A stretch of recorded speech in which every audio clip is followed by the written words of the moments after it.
Capítulo 3 A natureza da graça.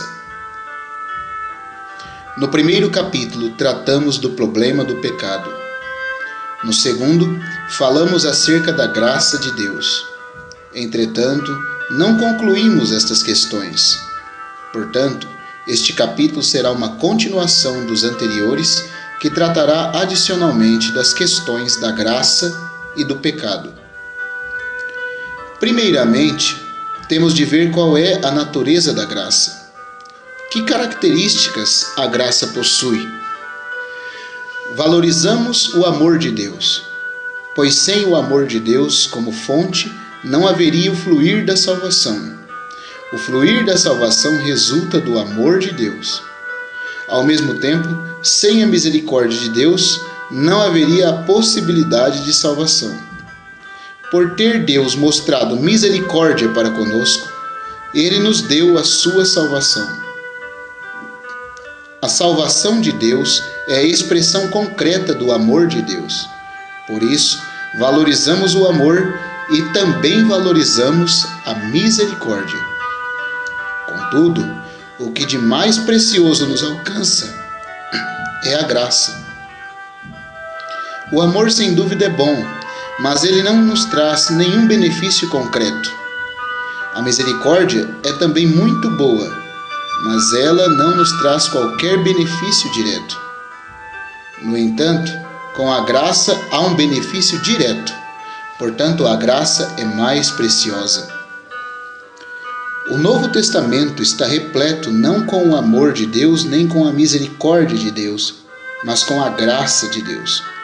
Graça é o amor de Deus vindo para cumprir algo para o pecador caído, perdido e que perece. Agora não temos somente um amor abstrato e uma misericórdia sentimental, mas temos a graça que vem ao encontro das nossas necessidades de maneira concreta. Podemos achar que já é bastante maravilhoso se Deus for misericordioso conosco. Um carnal ou uma pessoa que vive na carne pensará que misericórdia é suficiente. O Antigo Testamento está repleto de palavras de misericórdia. Não existem muitas palavras sobre graça. Quando o homem está na carne, ele acha que misericórdia basta, que não há necessidade de graça. Ele pensa assim, não por considerar o pecado como algo grave. Se o homem estivesse sem comida, sem roupas ou sem casa, misericórdia não seria suficiente. Haveria também a necessidade de graça, mas o problema com o pecado não é falta de comida, de roupas ou de casa. O problema com o pecado é a inquietação na consciência do homem e o julgamento diante de Deus.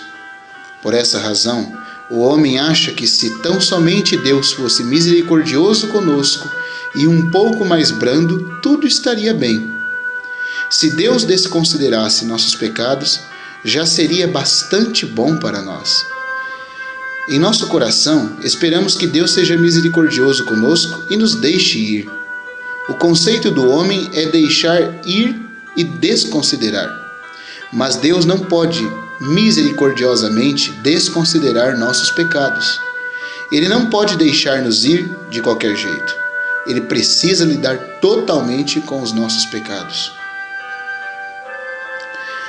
Deus não somente tem de mostrar misericórdia para conosco, como também tem de nos conceder graça. O que procede do amor de Deus é a graça. Deus não está satisfeito somente com a misericórdia. Pensamos que se houvesse a misericórdia e que se Deus nos deixasse ir e não ajustasse conta conosco, tudo estaria bem. Mas Deus não disse que, desde que tenha pena de nós, Ele nos deixaria ir. Essa não é a maneira de Deus trabalhar. Quando age, Ele faz em harmonia consigo mesmo. Portanto, o amor de Deus não pode parar na misericórdia. Seu amor deve estender-se até a graça. Ele deve lidar completamente com o problema dos nossos pecados. Se o problema dos pecados fosse algo que pudesse ser desconsiderado, a misericórdia de Deus estaria e seria suficiente. Mas deixar-nos ir e desconsiderar nossos pecados não é suficiente para Ele. Assim, ter só a misericórdia não é suficiente. Ele deve pôr a questão de pecados completamente em ordem. Aqui vemos a graça de Deus. É por isso que o Novo Testamento, embora não isento de misericórdia, está cheio de graça. Ali vemos como o Filho de Deus, Jesus Cristo, veio ao mundo para manifestar a graça e tornar-se graça, a fim de que pudéssemos receber graça. Que é graça? Graça nada mais é que a grande obra de Deus, realizada gratuitamente em seu amor incondicional e ilimitado em favor do homem desamparado, indigno e pecador. A graça de Deus é simplesmente Deus trabalhando para o homem. Como isso se diferencia da lei? A lei é Deus exigindo que o homem trabalhe para ele, enquanto a graça é Deus trabalhando para o homem. O que é a lei? A lei é a exigência de Deus para que o homem faça algo para ele. O que é obra? Obra é o esforço do homem para fazer algo para Deus. O que é graça? Graça nem é Deus exigindo algo, nem é Deus recebendo a obra do homem, mas graça é Deus fazendo a sua própria obra. Quando Deus vem para fazer algo pelo homem e a favor do homem, isso é graça. A ênfase do Novo Testamento não está no princípio da lei. Na verdade, o Novo Testamento opõe-se ao princípio da lei, pois a lei e a graça jamais podem misturar-se. É Deus quem está trabalhando ou é o homem? Deus está dando algo para o homem ou está pedindo algo do homem? Se Deus estiver pedindo algo do homem, nós ainda estamos na era da lei. Contudo, se Deus estiver dando algo para o homem, estamos na era da graça. Você não iria à casa de alguém dar-lhe dinheiro se houvesse ido lá para pedir dinheiro. Semelhantemente, lei e graça são princípios opostos. Elas não podem ser colocadas juntas. Se é para o homem receber graça, ele deve colocar a lei de lado. Por outro lado, se ele seguir a lei, cairá da graça. Se é para o homem seguir a lei, ele deve ter suas obras aceitas por Deus. Se há o princípio da lei e das obras, e se o homem deve dar algo a Deus, ele deve dar-lhe aquilo que ele exige. A Bíblia indica que as obras do homem deveriam ser uma resposta à lei de Deus. A lei de Deus requer que se faça algo. Ao fazê-lo, estou respondendo à lei de Deus. Isso é o que a Bíblia chama de obras. Mas quando a graça vem, o princípio da lei e das obras é posto de lado.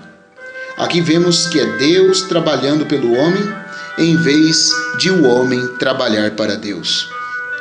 Graça, que é Deus trabalhando pelo homem desamparado, infeliz e aflito, tem 3 características ou naturezas.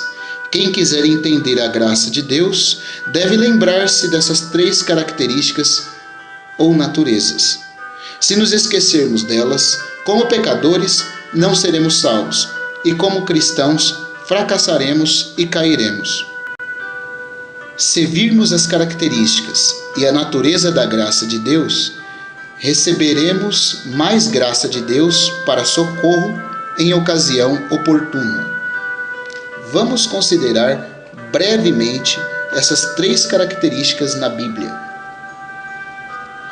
Quais são as obras dos homens? Genericamente falando, existem 3 coisas consideradas como obras do homem. Primeiro, seus delitos. Segundo, suas realizações. E terceiro, suas responsabilidades. As obras más do homem são seus delitos. As boas são suas realizações. E as obras que ele está disposto a assumir são suas responsabilidades. Aqui temos 3 coisas. Das coisas que o homem faz, as que não são bem ou não são boas, tornam-se seus delitos. As que são bem feitas, tornam-se suas realizações. E as que ele promete fazer para Deus, são suas responsabilidades. Na questão do tempo, delito e realizações são coisas do passado, enquanto responsabilidades são coisas do futuro. São coisas pelas quais um homem é responsável. Se a graça de Deus é Deus trabalhando pelo homem pecaminoso, fraco, ímpio e desamparado, imediatamente vemos que a graça de Deus e o delito do homem não podem ser unidos. Tampouco pode a graça de Deus ser unida às realizações e responsabilidades do homem. Quando a questão do delito entra em cena, a graça não existe. Quando a questão da realização entra em cena, a graça também não existe. De semelhante modo, onde houver a responsabilidade, a graça não existirá. Se a graça de Deus é de fato graça, os delitos, as realizações e as responsabilidades não podem ser misturadas a ela. Sempre que os delitos, as realizações e as responsabilidades são adicionados, a graça de Deus perde suas características. A graça de Deus não está relacionada com os delitos do homem. A primeira característica da graça de Deus é que ela não está relacionada com os maus procedimentos do homem. A graça de Deus é concedida ao homem pecaminoso, aos pecadores desamparados, baixos, fracos e impiedosos. Se a questão do delito surge, e se está determinado que aqueles com pecado não terão graça, então a graça está fundamentalmente anulada. A graça de Deus nunca pode ser retida simplesmente porque o homem pecou. A graça de Deus não pode ser reduzida nem quando os pecados do homem aumentam. Isso nunca pode ocorrer. A mente do homem, estando cheia da carne, está preenchida com o conceito da lei.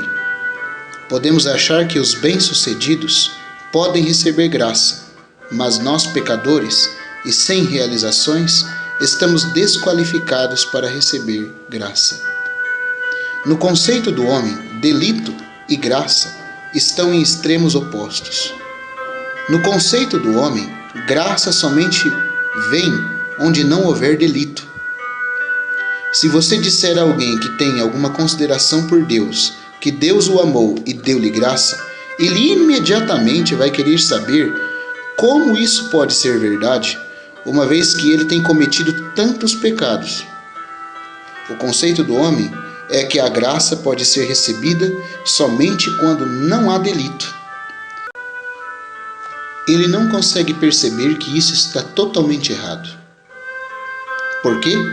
Porque o delito dá a melhor oportunidade para a graça operar. Sem delito, a graça não tem a oportunidade de manifestar-se. Além de ser incapaz de impedir a graça, o delito é a condição necessária para a graça ser manifestada. Da mesma forma, nossa insuficiência diante do Senhor não é um impedimento para a graça. Pelo contrário, a nossa pobreza é uma condição para recebermos graça. Se não estivermos muito pobres, não estaremos desejosos de receber graça. Todo domingo de manhã, há 8 ou 9 mendigos em nosso local de reuniões. Eles vêm todos os domingos e são muito pontuais. Quando se aproximam e você lhes dá 1 ou 2 moedas, eles sorriem e pegam-nas.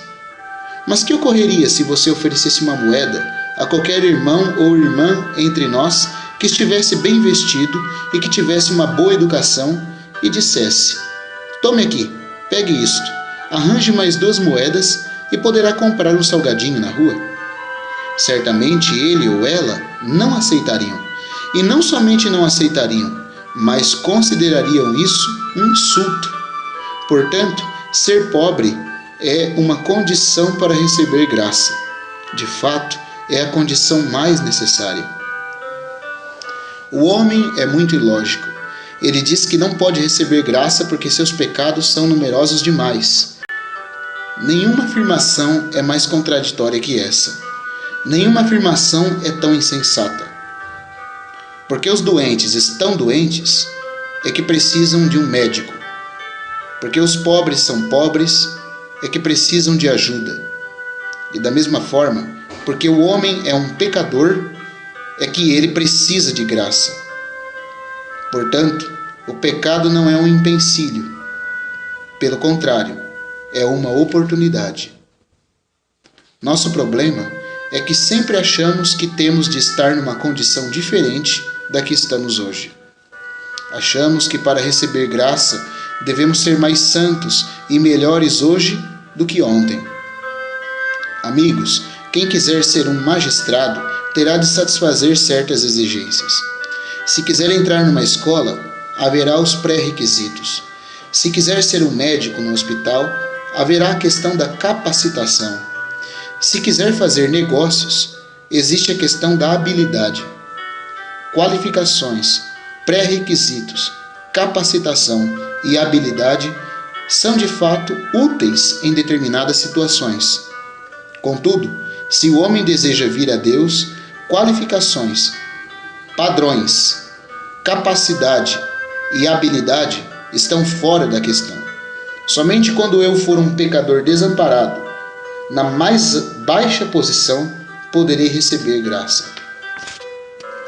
O homem deixa de obter graça não por ser pecaminoso demais, mas por não estar em condição suficientemente baixa. Ele é orgulhoso demais e moral demais. É exatamente aqui que se encontra o maior problema. Somos grandes em todos os tipos de pecados. Ao mesmo tempo, somos muito grandes no pecado do orgulho. Por um lado, temos uma necessidade absoluta. Por outro, o terreno em que nos encontramos não é aquele no qual podemos receber a graça de que necessitamos. Isso ocorre exclusivamente por causa de nosso orgulho. Romanos capítulo 5, versículo 20, diz-nos que onde abundou o pecado, superabundou a graça. A palavra de Deus mostra-nos que onde estiver o pecado, ali estará também a graça. Onde o pecado abundar, não que ele tenha realmente abundado, pois todos os homens pecam semelhantemente, mas onde o pecado tenha se manifestado mais abundantemente, a graça de Deus abunda ainda mais. A palavra abundar, na linguagem original, tem a ver com a ideia de transbordar. Não sei se você já esteve à beira-mar ou à margem de um rio. Quando a maré alta vem, uma marca é deixada na praia ou margem. Mas se vier uma enchente, esta ultrapassa a marca. Quando a água alcança a marca, dizemos que há somente uma elevação normal da maré. Mas se a água sobe acima da marca, há uma enchente. Isso é o que significa abundar. O pecado é tão grande, mas a graça é maior e até mesmo cobre o pecado. Aleluia! O pecado é grande, mas a graça é ainda maior. Esta é a graça de Deus. O homem tem o estranho conceito de que para receber graça deve estar sem pecado ou delito, mas isso não existe. Embora nossos delitos sejam muito sérios e possam elevar-se muito, a graça de Deus se eleva ainda mais. Uma vez que a graça de Deus está aqui para lidar com o problema dos delitos, os delitos não são mais um problema. Qual é a essência da graça de Deus? A graça de Deus é simplesmente Deus vindo à posição do pecador para tomar sobre si a consequência dos pecados do pecador. Por favor, lembre-se da definição que demos antes, que graça é Deus trabalhando em favor do homem. Se não tivermos qualquer delito, não necessitamos que Deus faça qualquer coisa por nós e, como resultado, não necessitamos da graça de Deus. Mas por termos pecado e por termos problemas, Ele tem de vir e solucionar nossos problemas. Portanto, necessitamos da graça. Se eu digo, Uma vez que pequei, não posso receber graça? É como dizer: por estar doente demais, estou muito envergonhado para ver o médico. Eu o verei quando minha temperatura estiver abaixado um pouco. Visto que não há tal paciente no mundo, tampouco deve haver tal pecador no mundo. Assim sendo, nossos delitos são a condição para recebermos a graça de Deus. Uma vez que o problema do pecado é cuidado por Deus, e já que Ele toma a responsabilidade de lidar com nossos delitos, qualquer pecado que tenhamos, seja grande ou pequeno, não constitui problemas diante de Deus. Tanto os pecados grandes como os pequenos não apresentam problema, pois ambos podem ser solucionados pela obra de Deus e somente pela obra de Deus. O pecado grande é cuidado pela obra de Deus. O pecado pequeno, da mesma forma, requer a obra de Deus. Se coubesse a nós lidar com nossos pecados, distinguiríamos entre pecados grandes e pecados pequenos. Contudo, se nossos pecados devem ser cuidados por Deus, serão cuidados não importando se são grandes ou pequenos. Uma vez que devam ser cuidados por Deus, não faz diferença alguma para nós. Tudo o que fazemos é receber a graça. Vimos anteriormente por que o homem não pode receber graça. Lembre-se das palavras de Pedro, em 1 Pedro capítulo 5, versículo 5, dizendo: rogo igualmente aos jovens, sede submissos aos que são mais velhos. Outros sim, no trato de uns com os outros, cingi-vos todos de humildade, porque Deus resiste aos soberbos, contudo aos humildes concede a sua graça. Deus dá graça ao humilde.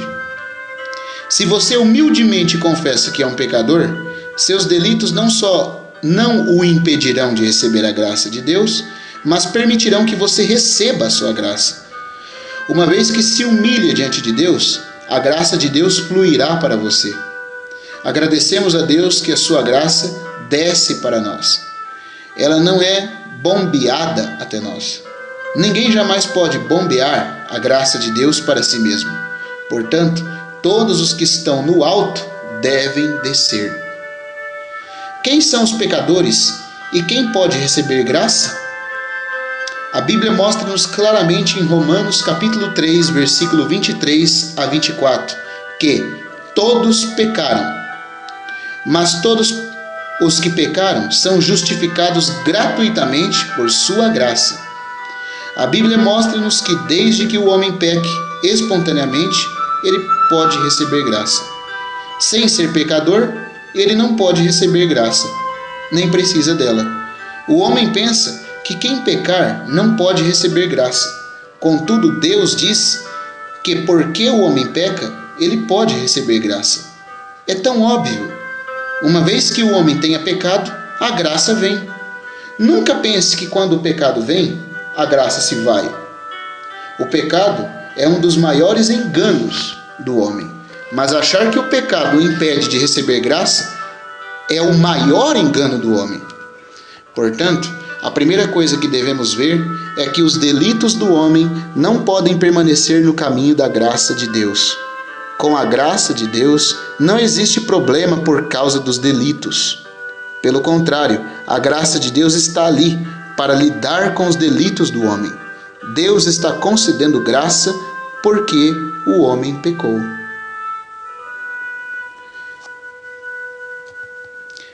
A graça não está relacionada com as realizações do homem.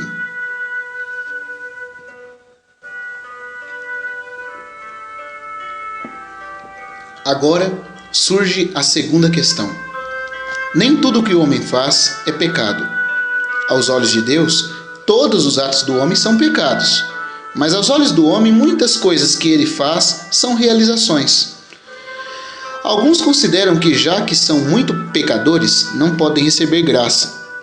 Outros acham que, porque pecam, têm de aperfeiçoar-se antes que possam receber graça. Note, por favor, que existe uma diferença aqui. O primeiro grupo diz que eles pecaram e são, portanto, desqualificados para receber graça. Este grupo está totalmente na esfera negativa. O segundo grupo é um pouco mais positivo. Eles dizem que são pecadores e que somente receberão graça se agirem melhor. Acham que têm de alcançar certo padrão de conduta e certas realizações antes que possam receber graça. Na mente do primeiro grupo, o problema é um obstáculo para a graça. Na mente do segundo grupo, o problema é como obter graça. Alguns acham que os delitos nos impedirão de receber a graça de Deus. Outros acham que as realizações nos capacitarão a obter a graça de Deus. Amigo, você sabe o que é graça? A graça é incondicional. Ela é gratuita e não há motivos para que seja dada. É a obra de amor de Deus que Ele confere a nós, os pecadores. Se a graça de Deus estivesse relacionada com as realizações do homem, a essência da graça se perderia imediatamente.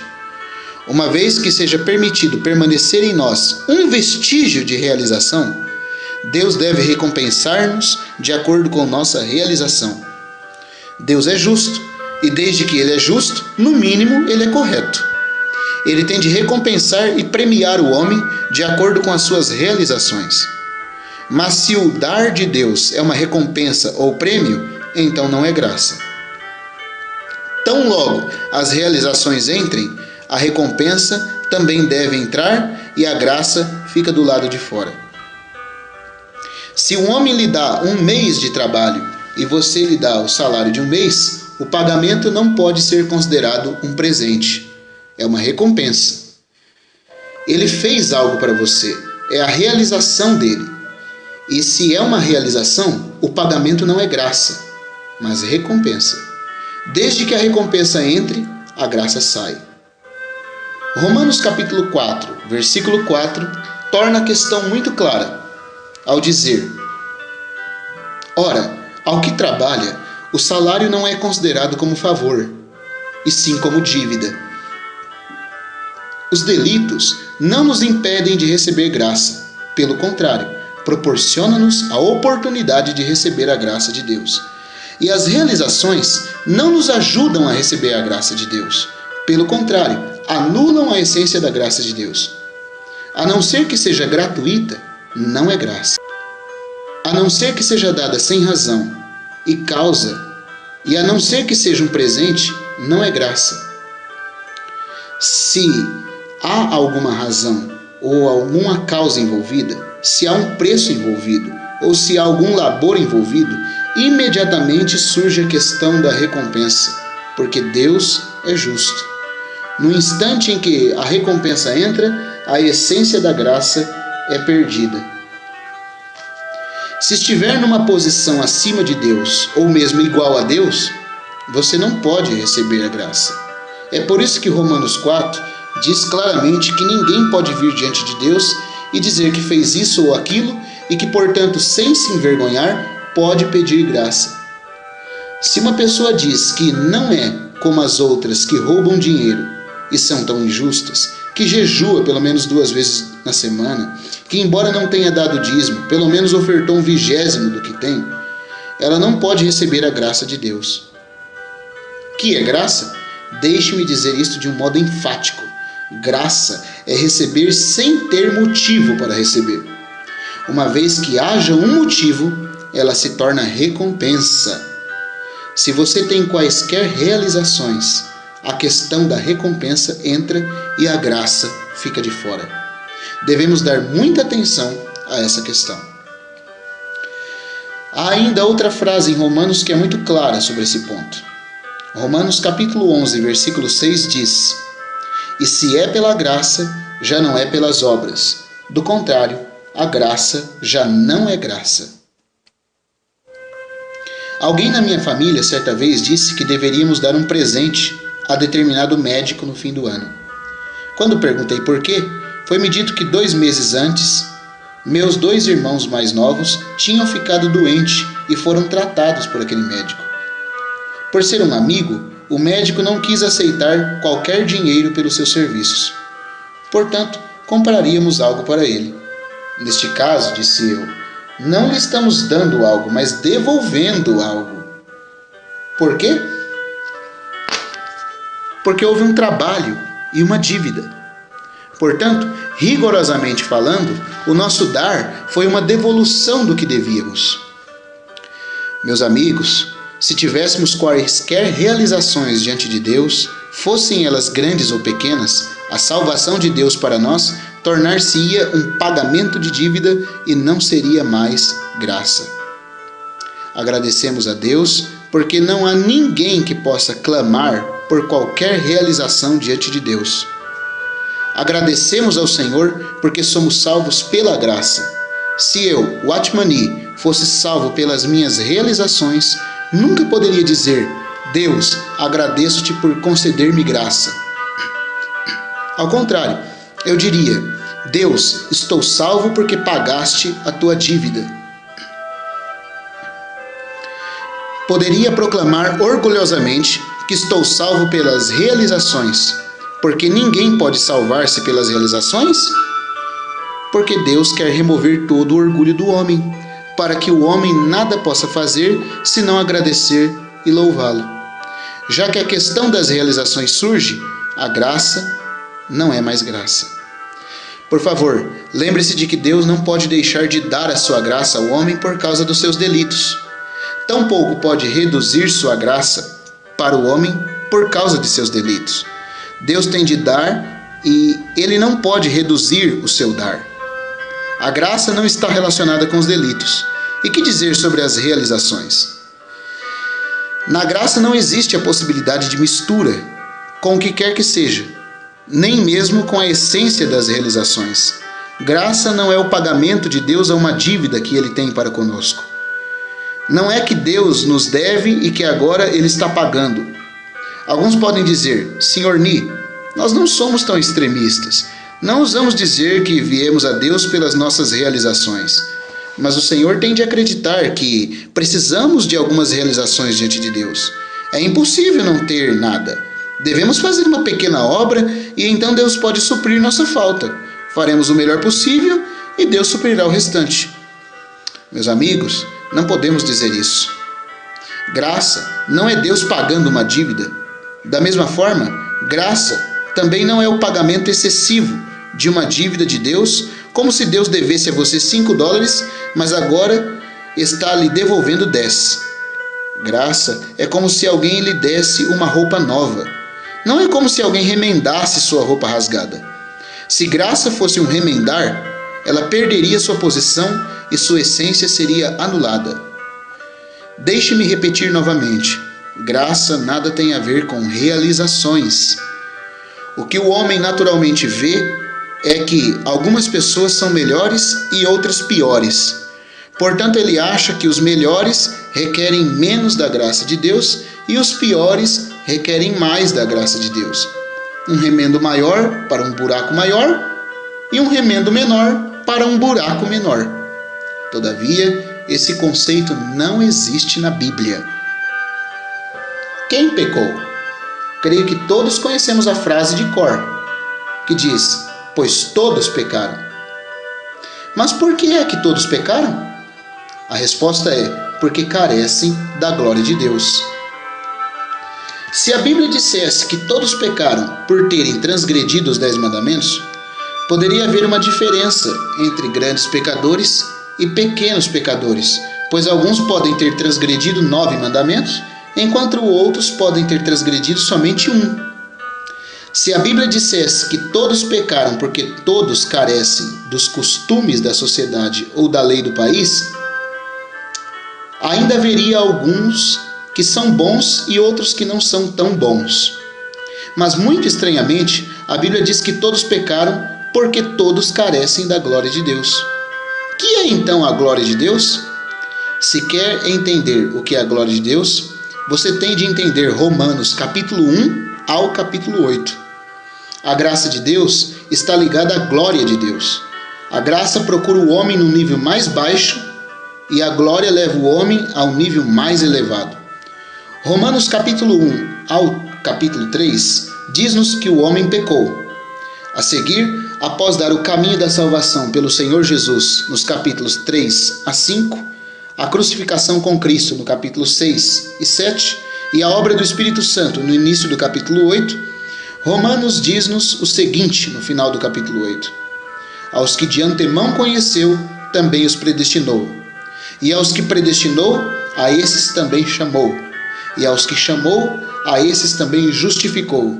E aos que justificou, a esses também glorificou. Romanos capítulo 8, versículo 29 ao 30. Salvação é Deus puxando um pecador da lama do pecado e levando-o até a glória. Embora estejamos justificados, sabemos que justificação não é suficiente. A justificação não é o alvo da salvação de Deus para nós. Deus não vai parar até que estejamos na glória. Portanto, Romanos capítulo 1 a 8 começa com pecados e termina com glória. O que significa carecer da glória de Deus? Significa não poder entrar na glória. Todos pecaram porque não podem entrar na glória. Se todos pecaram porque não honraram seus pais, você poderia encontrar desonradores grandes, médios e pequenos. Talvez para 400 milhões de chineses existam 400 milhões de tipos de desonradores. Contudo, quanto ao carecer da glória de Deus, isto é, quanto a não poder entrar na glória, você e eu somos exatamente iguais. Você pode ser moralista e eu criminoso. Como criminoso, eu não posso entrar na glória. Tampouco você o pode como moralista. Portanto, diante de Deus, todos carecem de sua glória. E ninguém está qualificado para entrar nela. Você pode sair à rua e dizer a qualquer pessoa que ela pecou. Se ela disser que não pecou, você pode perguntar-lhe se ela acha que pode entrar na glória. É óbvio que a pessoa não saberá o que é glória. Se estivermos na luz de Deus e se tivermos um pouco de conhecimento das Escrituras, saberemos que não estamos qualificados a entrar nela. Nenhum de nós pode entrar nela. 2 meses atrás, enquanto eu estava em Hong Kong, acontecia ali um campeonato mundial de tênis. O estádio onde ocorria a competição só podia acolher 500 a 600 espectadores. 800 pessoas não puderam entrar e tiveram de ficar do lado de fora. O problema não era se eles tinham dinheiro ou não, se eram homens ou mulheres, ou se eram senhores ou servos. Nenhum deles podia entrar. Se fosse rico ou pobre, educado ou ignorante, homem ou mulher, não fazia diferença. A diferença entre eles e os que entraram não estava no fato de serem ricos ou pobres, homens ou mulher, educados ou ignorantes. O problema era que eles não podiam entrar. Da mesma forma, a questão hoje não é se você é moral ou não, ou se é educado ou não. A questão agora é se você pode ou não entrar na glória. Todos os que não podem entrar na glória são pecadores e estão desqualificados diante de Deus. Portanto, Deus nivelou todos diante dele. Temos um lote de terra em Zhenhu. Recentemente tivemos de gramá-lo. Para fazer isso, tive de contratar alguns trabalhadores para nivelar o terreno. A questão hoje é se você pode ou não entrar. A despeito de ser moral ou não, você não pode entrar na glória. Deus nivelou a todos. Por que Deus nivelou a todos? Gálatas, capítulo 3, versículo 22, diz-nos que a Escritura encerrou tudo sobre o pecado, para que mediante a fé em Jesus Cristo fosse a promessa concedida aos que creem. Deus encerrou a todos sobre o pecado. Todos se tornaram pecadores, para que todo o que crê em Jesus Cristo receba a graça de Deus. Deus nivelou todos de maneira que ele possa conceder graça a cada um. Romanos capítulo 11, versículo 32 diz: porque Deus a todos encerrou na desobediência, a fim de usar de misericórdia para com todos. Deus encerrou a todos na desobediência. Ele nivelou todos. Com que propósito? Com o propósito de poder mostrar misericórdia a todos. Assim sendo, diante de Deus, as realizações não podem ter nenhum lugar. Todos estão sobre o mesmo terreno. Romanos capítulo 3, versículo 9 diz: que se conclui? Temos nós qualquer vantagem? Não, de forma nenhuma, pois já temos demonstrado que todos, tanto judeus como gregos, estão debaixo do pecado. O veredito de Deus é que tanto judeus como gentios estão todos debaixo do pecado. Não há nenhuma oportunidade para as realizações terem seu lugar.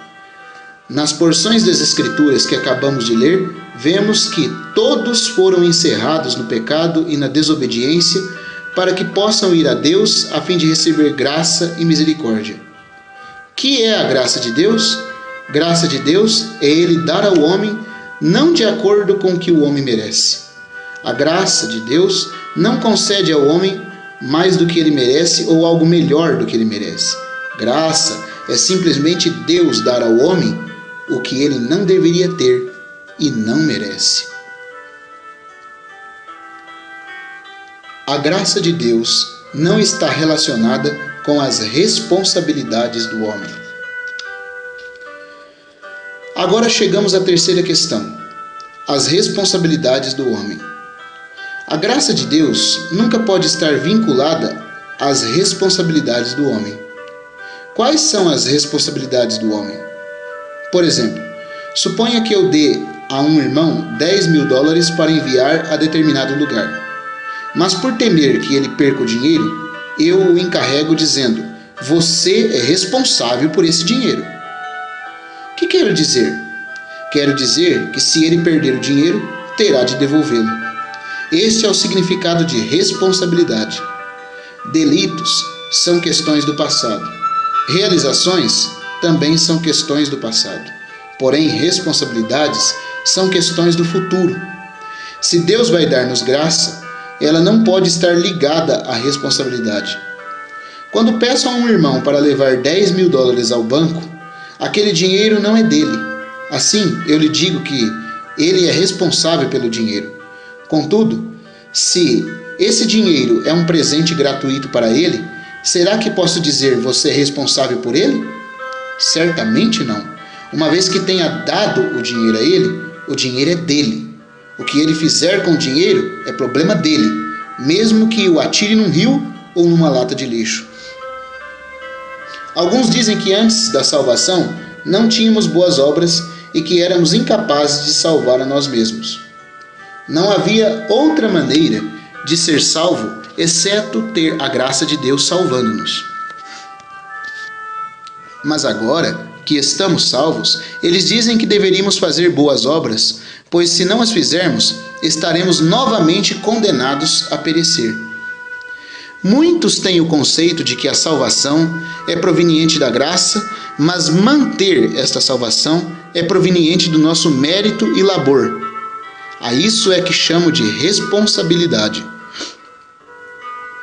Muitos acham que se nos conduzirmos adequadamente após sermos salvos, nossa salvação será preservada, e que se não nos conduzirmos adequadamente, Deus tomará de volta a sua salvação.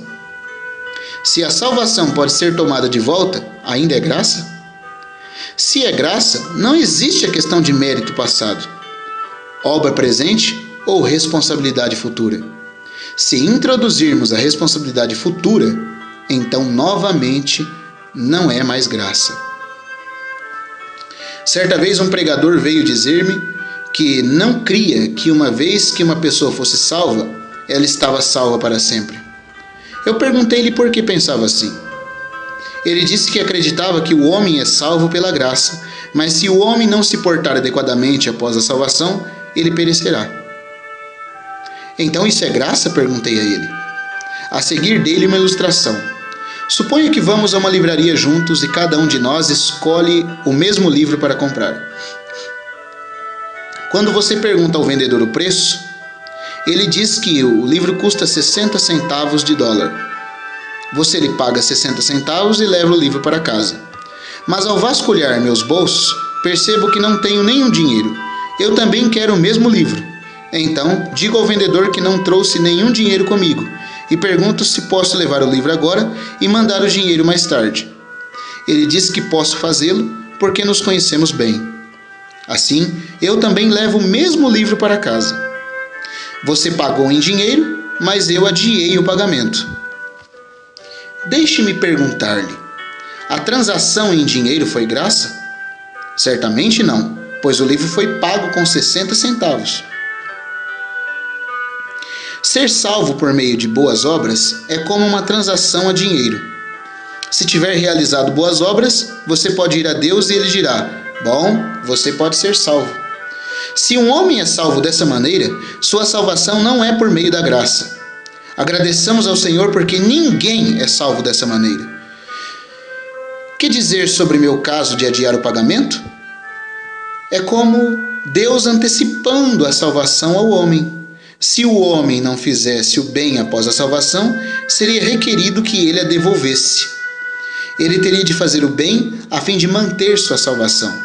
Todavia, isso tampouco é graça. Graça não é uma transação à vista, nem é como um pagamento a prazo. Numa transação à vista, a pessoa paga agora. No pagamento a prazo, a pessoa paga depois. Mas ambos têm de pagar. Contudo, não adquirimos nossa salvação a crédito. Eu disse ao pregador que se a salvação é proveniente da graça, não há necessidade de boas obras. Então ele perguntou: isso quer dizer que não precisamos de boas obras nunca mais? Eu disse: não, os cristãos precisam fazer boas obras. Mas as boas obras a que me refiro nada tem a ver com a salvação eterna. As boas obras a que me refiro têm a ver com o reino, com a recompensa e com a coroa. A salvação não é comprada nem adquirida a crédito. A salvação é dada gratuitamente. O que significa dar gratuitamente? O Senhor Jesus disse: eu lhes dou a vida eterna. João capítulo 10, versículo 28. A vida eterna é nos dada por Deus. Certa vez fui comprar algo na loja de um amigo. Ele e eu nos conhecíamos muito bem, por isso, ele não queria me cobrar. Ele disse-me que daria o artigo que eu quisesse. Não consegui convencê-lo a pegar o dinheiro. Contudo, ele insistia que eu levasse o artigo. Da mesma forma, Deus diz que nos dará a vida eterna. Ele não disse isso apenas para voltar e mudar de ideia. Ele não disse que ela seria nossa se fizéssemos o bem e que Ele a tomaria de volta se não fizéssemos o bem. Não quero dizer que os cristãos não devem ter boas obras. Odeio viver relaxado, mas isso nada tem a ver com minha salvação. Aleluia! A salvação nos é dada, ela não é comprada por nós. Entretanto, não devemos desprezar as boas obras. As boas obras estão relacionadas com a recompensa do reino, a coroa ou punição, mas elas nada têm a ver com a salvação. Se a salvação é de graça, a questão do futuro não é levada em conta. Romanos capítulo 6, versículo 23 diz: porque o salário do pecado é a morte, mas o dom gratuito de Deus é a vida eterna em Cristo Jesus, nosso Senhor. Que é um dom gratuito? Um dom gratuito é um presente. Eu não posso enviar um presente para a sua casa e então mais tarde enviar-lhe a conta. Se é um presente, é absolutamente grátis. E isso não pode ser mudado. Portanto, a graça não está relacionada com os seus delitos passados, suas realizações atuais ou a sua responsabilidade futura. Se tiver relacionada com sua responsabilidade futura, não é graça. Pelo contrário, é uma compra a prazo. Agradecemos a Deus porque a vida eterna não é uma compra a prazo, é um presente. Agradecemos ao Senhor que a vida eterna é o dom de Deus em seu Filho Jesus Cristo. Uma vez que a salvação nos é dada por Deus, devemos lembrar-nos de uma coisa depois que fomos salvos. A salvação é obtida unicamente por meio de crer e é preservada sem levar em conta nossa fidelidade. Portanto, a condição para preservar nossa salvação é a mesma para obtê-la. Desde que ela é obtida gratuitamente, é também preservada gratuitamente. Agradecemos a Deus que, por ser gratuita a obtenção da salvação, da mesma forma é eternamente gratuita a preservação dela. Ao final do livro de Apocalipse, depois de um novo céu, a nova terra, o reino, o lago de fogo, o fim de Satanás e o grande trono branco terem sido todos mencionados, a Bíblia diz: quem quiser, receba de graça a água da vida. Apocalipse capítulo 22, versículo 17. Agradecemos ao Senhor porque Ele colocou de propósito o beber gratuito da água da vida no final do capítulo 22. Após termos visto o lago de fogo, a segunda morte, o fim de Satanás, o reino, o novo céu, a nova terra, podemos sentir temor de que Deus endureça seu coração novamente. Mas depois de todas essas coisas, Deus propositadamente declarou que a água da vida é gratuita. Não há preço para ela. Agradecemos ao Senhor porque temos a graça por meio de Jesus Cristo e essa graça é gratuita. Ela não está relacionada com a nossa responsabilidade. Muitas vezes tenho ouvido dizer que temos de fazer o bem e retribuir a graça de Deus. Essas palavras são comuns hoje na igreja, mas tenho de perguntar onde na Bíblia há um versículo que diz que temos que retribuir a graça de Deus. Essa palavra é por demais contraditória. Se há retribuição, não há graça, e se há graça, não há necessidade de retribuição. Agradecemos ao Senhor que em todo o Novo Testamento nunca nos é dito para retribuir alguma coisa. É verdade que nós cristãos devemos ter boas obras. Mas por que devemos ter boas obras? Por que temos de sofrer pelo Senhor? Por que temos de suportar a vergonha? Por que servimos ao Senhor? Como o Senhor tem tratado conosco em amor, assim também tratamos com o Senhor em amor. Contudo, não existe aqui o pensamento de troca. Não é que Deus me dá muito e eu em troca devolvo muito. Por Ele ter me amado, não posso fazer nada exceto amá-lo. Por Ele ter me amado e ser amor, Ele foi crucificado por mim. E por amá-lo, de boa vontade suporto a cruz por Ele. O que Ele tem dado, tem sido dado gratuitamente, e o que eu estou dando a Ele, também é dado gratuitamente. A dificuldade reside na mente legalista do homem. Em todas as coisas, o homem pensa em negócios e na lei. Mesmo a questão da salvação é vista do ângulo de negócio. Hoje, se trabalhamos, servimos ao Senhor, sofremos vergonha ou carregamos a cruz, não é porque queremos recompensar a sua graça, é porque o amamos. O amor com que Ele nos amou nos cativou, capturou o nosso coração e constrangeu-nos a servi-lo. Se você fala em retribuir, é ignorante quanto ao valor da graça que recebeu. Se hoje toma emprestado $10 de um amigo, você vai querer pagar-lhe. Se tomar emprestado $100, você também vai querer pagá-los. Se tomar emprestado $1.000 ou mesmo $10.000, você ainda deve querer pagar-lhes. Mas se tomar $1 milhão emprestado, você pode não ter o pensamento de pagar. E se tomar 10 ou 100 milhões de dólares emprestados, você não conseguir imaginar o fato de pagar-lhe. Se tomar emprestado $1 trilhão, você nem mesmo sabe mais como pensar sobre pagar, pois a devolução tornou-se impossível. Se hoje você está querendo pagar a Deus, isso simplesmente significa que não conhece o quanto Deus lhe deu. Você não conhece a profundidade, o comprimento, a altura e a largura da graça de Deus para você. Se percebesse somente um pouco, você se aquietaria e desistiria da ideia de devolução. Você deveria fazer um voto ao Senhor voluntariamente dizendo: sou um devedor voluntário para sempre. A graça que Ele nos deu é grande demais. Mesmo se quisermos retribuir, não existe a possibilidade de fazê-lo. Meus amigos, se devessem a alguém $100 milhões, vocês teriam a audácia de comprar um bolinho de 10 centavos e dar-lhe como prova de agradecimento? Será que isso poderia ser considerado um brinde? Nosso Deus tem feito tanto por nós. Ousaríamos dizer que lhe estamos dando um pequeno brinde como retribuição? Não. Somente podemos dizer que Deus nos tem dado gratuitamente muito. Estou feliz por ser um eterno devedor. Deus tem nos amado com amor eterno. Não há limite de comprimento, largura, altura e profundidade do seu amor para conosco. Será que vamos retribuir a Deus com um bolinho de 10 centavos? Só podemos dizer que voluntariamente aceitamos seu amor. Odeio ouvir os homens falarem sobre retribuição. Odeio o conceito da lei.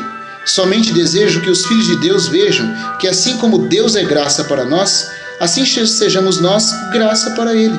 Assim como Deus tratou generosamente conosco, também vamos tratar Deus com generosidade. Aleluia! Não há questão de delitos, realizações ou responsabilidades. A salvação nada mais é que Deus por mim, e não eu por Deus. Graça é o que Deus tem feito por mim, não é o que eu tenho feito por Deus. Por favor, lembre-se de que a paz e a alegria de um pecador e a paz e a alegria de um cristão não residem no quanto eles amam ao Senhor, mas no quanto o Senhor os ama. Nossa paz e alegria não residem no quanto temos feito pelo Senhor, mas no quanto o Senhor tem feito por nós. Dependemos diariamente não do que temos, mas do que Deus é. Precisamos ser libertados de nós mesmos. Precisamos ver Deus à luz do Evangelho. Precisamos ver que estamos descansando no que Deus é e no que Ele tem. Estamos dependendo da graça e da misericórdia de Deus. Se virmos isso, não fracassaremos nem ficaremos tristes. Se confiarmos em nós mesmos, achando que somos muito bons e que amamos muito ao Senhor, seremos como areia movediça. Não seremos capazes de construir uma casa sobre ela. Não podemos encontrar nenhuma paz e alegria em nós mesmos. Somente podemos encontrá-las no Senhor Deus. É maravilhoso perceber que, enquanto vivemos nessa terra, Deus é por nós. Você se lembra das palavras de Romanos, capítulo 8, versículo 31, parte B, que diz: se Deus é por nós, quem será contra nós? Não creio que exista uma palavra melhor do que esta para nós. Quando venho partir o pão no domingo, não pergunto a mim mesmo se me portei adequadamente nos últimos dias ou não. Pelo contrário, pergunto se o Senhor tem me amado nos últimos dias. Talvez, ultimamente, a sua condição tenha sido muito pobre. Talvez, ultimamente, você tenha estado muito frio em suas emoções. Mas você somente precisa perguntar se o Senhor ainda o ama. Se o Senhor não o ama mais, você pode reter seu louvor. Mas se o Senhor ainda o ama, você tem de louvá-lo. Você notou como os discípulos que estiveram com o Senhor por 3 anos e meio, no fim ainda eram tão tolos a ponto de questionar acerca de quem era o maior entre eles? Contudo, a Bíblia diz que o Senhor, tendo amado os seus, amou-os até o fim. João capítulo 13, versículo 1. Agradecemos ao Senhor, porque tudo depende dele. Se dependesse do nosso amor, se tivéssemos de confiar em nós mesmos, seria como colocar uma vela num barco e lançá-lo ao mar para navegar em meio a uma tempestade. Você pode imaginar quão instável isso seria? Agradecemos a Deus, porque tudo é graça. Tudo depende dele. Que Deus nos conceda conhecer verdadeiramente as características da graça do Senhor Jesus.